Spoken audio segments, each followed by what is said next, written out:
అమరశిల్పి జక్కనాచార్య, విశ్వశిల్పి రామప్ప పురస్కారాలను ప్రముఖ శిల్పాచారులకు ఇవ్వడం అభినందనీయమని ఎమ్మెల్సీ మధుసూదనాచారి పేర్కొన్నారు.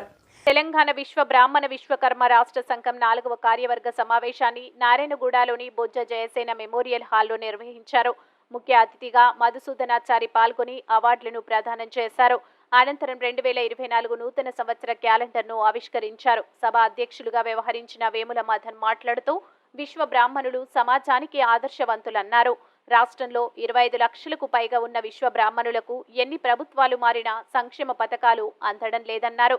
కనీసం నూతన కాంగ్రెస్ ప్రభుత్వ ముఖ్యమంత్రి రేవంత్ రెడ్డి అన్ని సంక్షేమ పథకాలు తమకు అందేలా చూడాలని కోరారు. ఎదిగి శక్తిగా నిలిచి శాసించేటువంటి స్థితి రావాలి అనంటే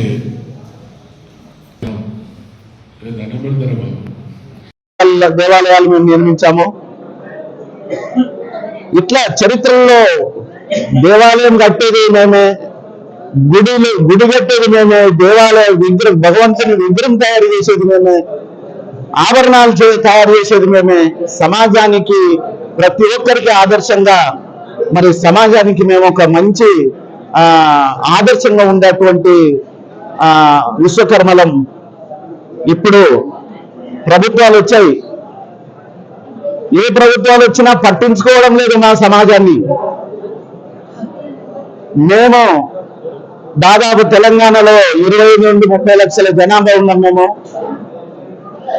తెలంగాణ సాధించుకున్న దాంట్లో ప్రొఫెసర్ జయశంకర్ సారే కానివ్వండి, అమరుడు శ్రీకాంతాచార్య కానివ్వండి, మరి మా వాళ్ళ ఇంకా 38 మంది మరి తెలంగాణ సాధనలో ప్రాణత్యాగం చేసిన చరిత్ర మా విశ్వబ్రాహ్మణులకే ఉన్నది.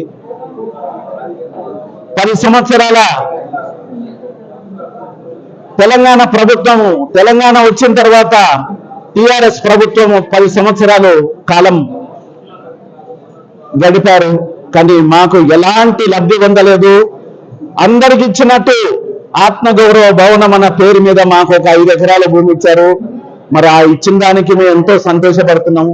కానీ మాకు ఎలాంటి ఉప్పల బగాయతు తప్ప ఎలాంటి సంక్షేమ పథకాలు మాకు అందలేదు. మరి ఇప్పుడు కాంగ్రెస్ వచ్చేది, ఎన్నో ప్రభుత్వాలు వచ్చిపోయినాయి, ఇప్పుడు కాంగ్రెస్ వచ్చేది. కాంగ్రెస్ వచ్చిన తర్వాత